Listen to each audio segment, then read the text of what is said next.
Olá, seja muito bem-vinda, seja muito bem-vindo a mais um programa e episódio Advogando em Licitações, mais um episódio do programa e podcast Advogando em Licitações.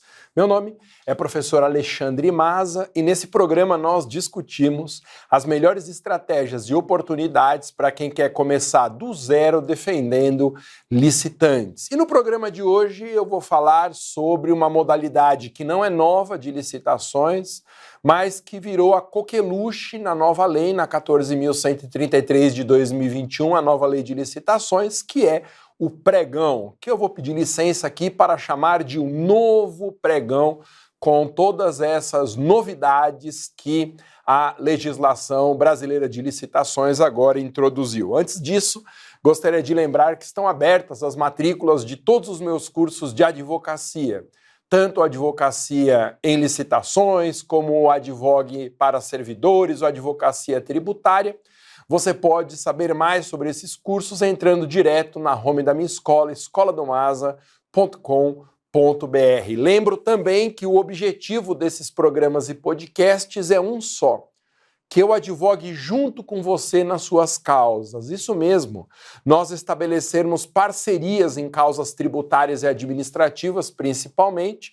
Então, sempre que entrar no seu escritório uma causa em que você sentir necessidade de ajuda, mande uma mensagem direta para mim no Instagram para a gente discutir os termos da parceria. Gente, eu não tenho equipe de redes sociais, sou eu mesmo que faço as publicações, eu mesmo que respondo.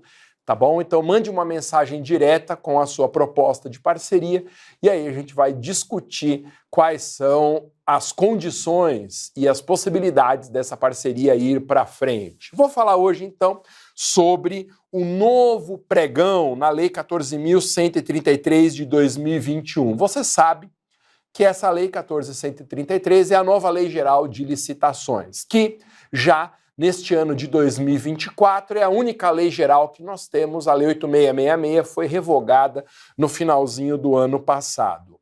E o pregão? O pregão se transformou na nova lei na principal modalidade licitatória. Hoje, a regra geral no Brasil é que a licitação deve fluir pelo rito do pregão. E as outras modalidades, a concorrência, o leilão, o diálogo competitivo, se tornaram exceções. Então, a regra hoje é a realização do pregão. Daí, a importância da gente reforçar essas características do rito licitatório que o pregão tem. Bom, um pouquinho sobre a história do pregão. O pregão é uma modalidade mais recente do que a antiga Lei 8666. Ele foi introduzido no Brasil pela Lei 10.520 de 2002, e houve muitas novidades na legislação que introduziu o pregão no Brasil. Eu destaco duas novidades principais. Foi o pregão que introduziu no nosso país a chamada licitação eletrônica, que hoje também é a regra na 14.133. Portanto, a regra geral da licitação brasileira hoje é o pregão na modalidade eletrônica.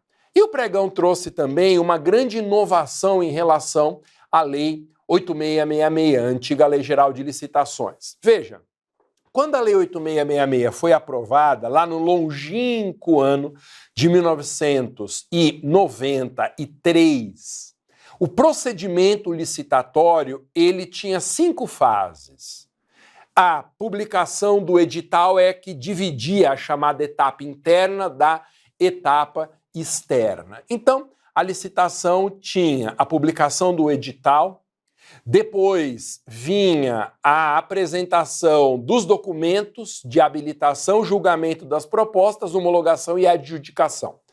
Chama a sua atenção para o fato da antiga lei geral, primeiro, obrigar a comissão de licitações, como se chamava antigamente, hoje a comissão de contratação, a analisar a documentação de todos os licitantes que comparecessem à disputa, para só depois analisar quem seria o autor da melhor proposta. Essa ideia de habilitar os licitantes antes do julgamento das propostas foi uma das coisas mais estúpidas da legislação brasileira. Um sem sentido, algo que violava as noções mais básicas de eficiência e celeridade do processo administrativo. Porque imagine só, Suponha uma licitação que, sob a égide da 8666, fosse uma licitação com 100 afluentes. Então, uma obra de pequeno porte, num município não muito grande, e aí apareceram 100 empreiteiras interessadas em executar essa obra. No regime anterior, a comissão de licitações era obrigada a analisar a documentação desses 100 afluentes, esses 100 interessados que chegaram na disputa, para só depois ver quem é o autor da melhor proposta, que é uma empresa só, uma única entre todos os competidores. O que significa dizer que, sob a égide da legislação anterior de licitações, a comissão era obrigada a analisar documentos de todos os participantes para só depois verificar qual o autor da melhor proposta. Isso transformava a licitação num pesadelo, num rito paquidérmico, como eu gosto de dizer, porque era um trabalho inútil. Você analisava a documentação de todo mundo para, no final, só interessar a documentação do autor da melhor proposta. No regime italiano de licitações, que inspirou a Lei 10.520, que trouxe o pregão no Brasil, havia uma inversão de fases. Ou seja, primeiro havia o julgamento das propostas, para depois analisar a documentação só do vencedor. E aí, o legislador brasileiro acordou para essa solução melhor, de você analisar a documentação só de uma empresa, em vez de analisar de todas as afluentes, né, todo mundo que aparecer para a disputa, e foi criado o pregão no ano de 2002, cerca de 10 anos após a promulgação da 8666. E o pregão varreu na prática as outras modalidades, porque o pregão é uma modalidade considerada boa para todo mundo. Para a comissão, que tem menos trabalho, é bom também para o licitante, que ele se desgasta menos ao saber logo de cara se ele é ou não o autor da melhor proposta. O procedimento era muito mais rápido no pregão do que na concorrência, antiga tomada de preços, antigo convite também, então era algo bom para todo mundo. Tanto é assim que logo nos primeiros anos de entrada em vigor da lei do pregão, praticamente as outras modalidades não eram mais utilizadas. A concorrência um pouco, quando os bens e serviços não eram comuns, muito raramente a tomada e o convite, e o pregão foi se estabelecendo na prática como a principal modalidade licitatória brasileira, por essas razões que eu comentei. Com o advento da nova Lei Geral de Licitações, o pregão passa a ocupar de direito o papel que ele já exercia de fato, como a modalidade licitatória preponderante dentro do nosso direito, a regra geral do rito licitatório brasileiro. Muito bem. A inversão de fases passa a ser incorporada nas demais modalidades licitatórias. Hoje, portanto, na licitação brasileira, a não ser em casos excepcionais que têm que ser justificados pela administração, o edital é obrigado a estabelecer como rito a obrigatoriedade, primeiro, de julgar a proposta, depois de analisar documentos somente do vencedor. Mas quando que um pregão pode ser realizado? Qual é a hipótese de incidência, digamos assim, para importar uma nomenclatura do direito tributário? Qual é a hipótese de incidência do pregão? Desde a Lei 10.520, o pregão é a modalidade utilizada para a contratação de bens e serviços comuns. Isso sempre deu uma dor de cabeça danada, essa ideia de que o pregão é para objetos comuns. Por quê? Porque a palavra comum não é uma palavra boa nesse contexto. Dá a impressão que comum é algo de baixa complexidade. Então, se a administração for comprar canetas, se ela for comprar papel, se ela for comprar água mineral, ela pode licitar por pregão, porque são objetos simples. Agora, para compra de automóveis, compra de computadores, itens de informática, aí não, devido à alta complexidade do objeto. Aí deveria ser uma outra modalidade licitatória. Quando, na verdade, essa natureza comum do objeto não tem nada a ver com o grau de complexidade. Pode ser um objeto altamente complexo na sua elaboração. A característica de um objeto comum é ele estar pronto. antes da necessidade da administração, ele estar disponível, ele não exigir uma personalização para a necessidade de interesse público. Daí, ter se consagrado na prática a ideia de que o pregão é utilizado para objetos de prateleira. Uma metáfora segundo a qual eu posso utilizar o pregão quando o item está como se fosse disponível na gôndola do mercado. A administração vai lá e retira o produto pronto. Então, o objeto comum não é sinônimo de objeto de baixa complexidade. Tem um exemplo que vai ilustrar bem essa diferença entre objeto comum e objeto simples. Imagina um programa de informática, eu adoro dar esse exemplo, é o exemplo que está no meu curso Advogando em Licitações, um programa, um software de alta complexidade. Eu sempre dou o exemplo, eu não sou muito bom de informática, mas há um exemplo que há muitos anos eu utilizo, que é o AutoCAD. Você deve conhecer, se não, já pelo menos ouviu falar. O AutoCAD é um programa sofisticadíssimo de realização de projetos de engenharia e arquitetura. É um programa que, se for licenciado, adquirido na sua versão original, ele pode custar algumas dezenas de milhares de dólares. É um programa caríssimo. Tem versões mais baratas, mas a alta complexidade da criação desse programa faz com que o preço dele seja bastante elevado. No entanto, o AutoCAD já está pronto. Se a administração publicar um edital querendo licenciar o uso do AutoCAD, vão aparecer dezenas de empresas que são revendedoras dessa licença. Então este objeto não tem nada de simples, ele é altamente sofisticado, mas ele é comum porque ele está pronto. Sempre pôde ser licitado por pregão. Por outro lado, imagina agora um programa de informática simples, bastante sem vergonha, que qualquer programador sabe fazer. Um programa só para a administração registrar o nome do servidor e o horário dele de chegada e saída, por exemplo. Esse é um programa de baixíssima complexidade, ele pode ser feito em alguns dias, eu imagino. Só que ele não está pronto. Ele vai ter que ser feito para a necessidade da administração. E aí, eu não posso utilizar o pregão. Tem que ser alguma outra modalidade, como a concorrência, por exemplo. Mas por que o pregão só pode ser utilizado para bens e serviços comuns? Porque o pregão tem o seu julgamento baseado em preço. Há um critério objetivo de definição do autor da melhor proposta no pregão. É aquele que oferece o objeto no valor mais baixo. E como o pregão só é julgado com base no preço, para que faça sentido o julgamento, todo mundo tem que estar mais ou menos com o mesmo objeto sendo oferecido.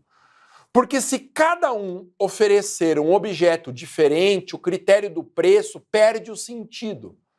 Você veja o caso de construção de um estádio, por exemplo.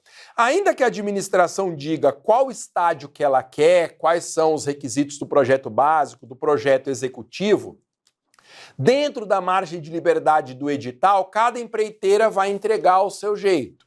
Como que eu posso julgar uma obra dessa exclusivamente com base no preço se cada um está entregando algo qualitativamente diferente? Então, para objetos em que a característica técnica é necessária para avaliação da melhor proposta, eu não posso utilizar o pregão, porque se eu decidir só com base no preço, corre o risco de eu contratar um objeto de péssima qualidade.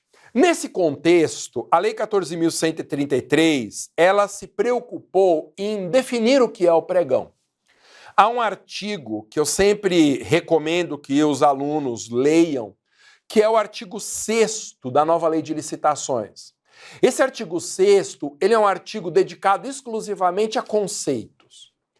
O que a lei considera que é a concorrência? O que considera que é o objeto comum? O que é o pregão? E assim, dezenas e dezenas de conceitos que são muito úteis para a gente entender, para a gente conseguir definir, a gente conseguir individualizar na nossa cabeça o que são esses conceitos utilizados pela legislação licitatória. E lá, no inciso 41 desse artigo 6º da nova Lei Geral de Licitações, há um conceito legislativo de pregão, segundo o qual, abro aspas, estou lendo a lei. Pregão é a modalidade de licitação obrigatória, não tem mais aquela facultatividade da Lei 10.520, para aquisição de bens e serviços comuns, cujo critério de julgamento poderá ser o de menor preço ou de maior desconto. Então, aqui nós percebemos que o pregão ele é de realização obrigatória, desde que aconteça, né, o fato gerador da realização desse pregão, e o julgamento é exclusivamente baseado em preço. Onde que a nova lei disciplina o pregão? Há um artigo dedicado ao pregão, que é o artigo 29 da Lei Geral de Licitações e Contratos, que diz que o pregão vai seguir o rito do artigo 17. O rito do artigo 17 é o rito normal da licitação, já com a inversão de fases e com a incorporação da antiga etapa interna dentro do procedimento do certame. Tanto é que, se nós formos estudar a nova Lei Geral de Licitações, ela vai dizer que as fases da licitação agora são outras. Tem a fase preparatória, que é pré-editalícia, a fase de divulgação do edital, depois vem a fase de apresentação das propostas, seguida do julgamento das propostas, aí vem em quinto lugar a fase de habilitação, análise dos documentos, depois tem a fase recursal única e a homologação. O que a nova lei fez foi criar um procedimento licitatório cujas fases estão mais claras, e o pregão segue como modalidade, que passa a ser a modalidade geral, segue o rito do artigo 17 nessas etapas que eu acabei de listar. Houve, portanto, uma padronização dos ritos do pregão e da concorrência, o que na legislação anterior não acontecia. Importante. Embora a nova Lei de Licitações e Contratos seja uma lei enorme, ela preferiu estabelecer apenas normas gerais mesmo, delegando ao decreto e regulamento ou à própria legislação local o dever de minudenciar as características do rito licitatório. Daí, o professor Marçal Justen Filho, a maior referência brasileira em licitações, afirmar que é indispensável, para que um pregão seja realizado, é indispensável a regulamentação por decreto desse procedimento. E o edital licitatório tem que ser um espelho do regulamento e da eventual lei local em matéria de licitações. Então, o legislador ele deixou um campo muito amplo de discricionariedade, um campo muito amplo de liberdade para que tanto o legislador local como o chefe do executivo, por meio de decretos regulamentares, disciplinem de forma mais detalhada o procedimento da licitação. Que mais? O artigo 29, que é aquele artigo dedicado ao pregão, afirma que ele é cabível sempre que o objeto possuir padrões de desempenho e qualidade que possam ser objetivamente definidos pelo edital.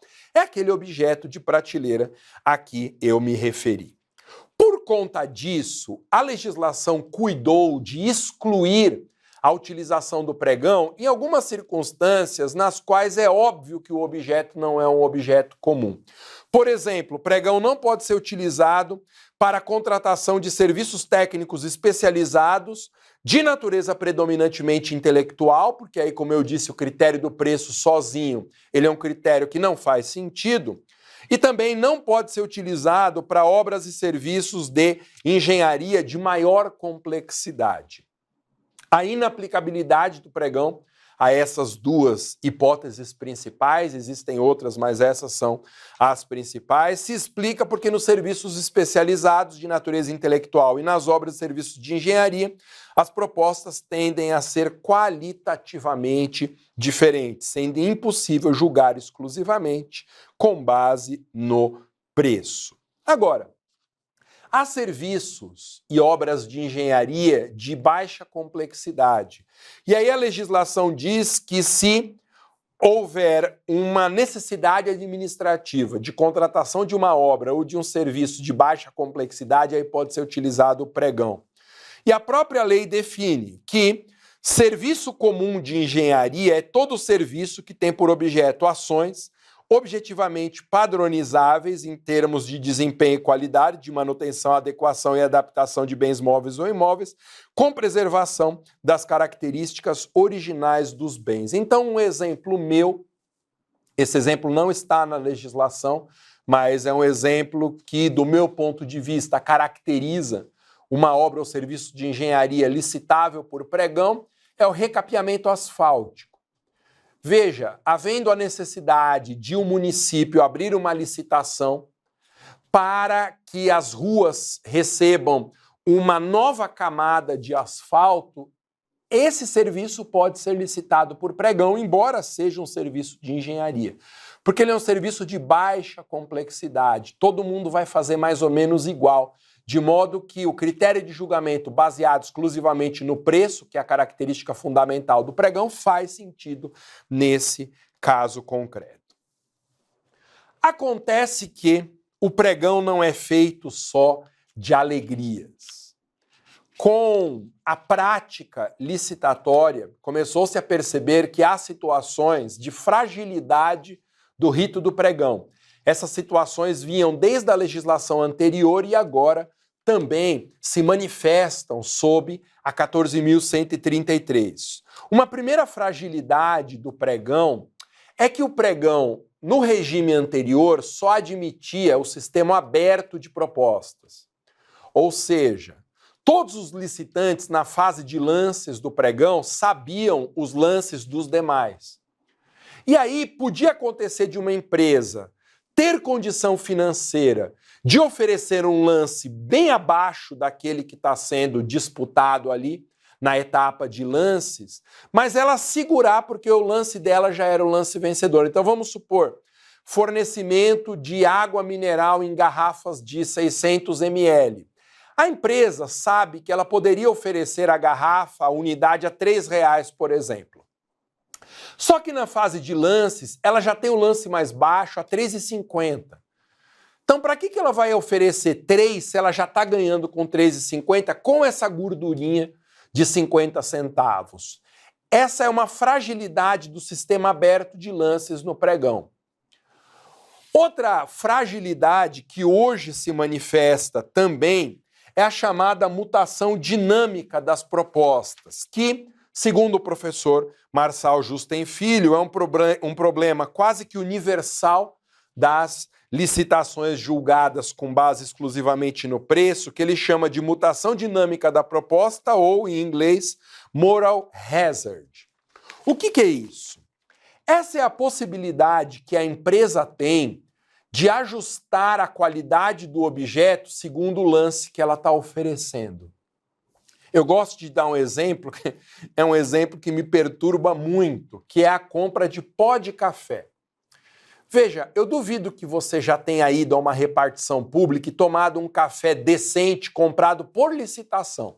Às vezes os servidores eles se cotizam para que seja adquirido um café com a mínima qualidade, porque aquele licitado é um pó horroroso.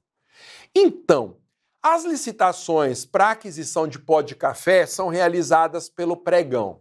Mas o que pode acontecer? É difícil você controlar de forma objetiva a qualidade do pó de café. E as empresas que estão habituadas à fabricação desse objeto, elas têm mecanismos para fazer com que um café seja um café de altíssima qualidade ou, mediante aditivos ali, um café se transforme em café de menor qualidade para ser vendido num preço mais popular. Então, essa ideia da alteração dinâmica da proposta é o risco que todo pregão corre da empresa ir oferecendo na fase de lances valores mais baixos, mas também na cabeça dela, a empresa, ela vai ajustando a qualidade do pó de café àquele preço que vai se tornando o preço vencedor. Ou seja, a cada lance menor ocorre também uma diminuição da qualidade do objeto licitado. Isso é quase que uma inevitabilidade. Acertei a palavra, gente? Uma inevitabilidade das licitações julgadas exclusivamente com base no preço. No entanto, o professor Marçal, ele propõe algumas formas de redução do risco de péssimas contratações via pregão. Eu não tenho tempo aqui, porque a gente já está se aproximando dos 30 minutos, de detalhar outras fragilidades do rito do pregão e que eu comento aí sim com detalhes, com todo o tempo disponível no meu curso completo Advogando em Licitações, mas o professor Marçal, ele trata de meios de reduzir os riscos de péssimas contratações via pregão. Primeiro, aumentar cuidadosamente a exigência editalícia de qualidade do objeto. Então, mesmo em pó de café, o mercado especializado, ele tem critérios para julgamento da maior ou menor qualidade daquele pó.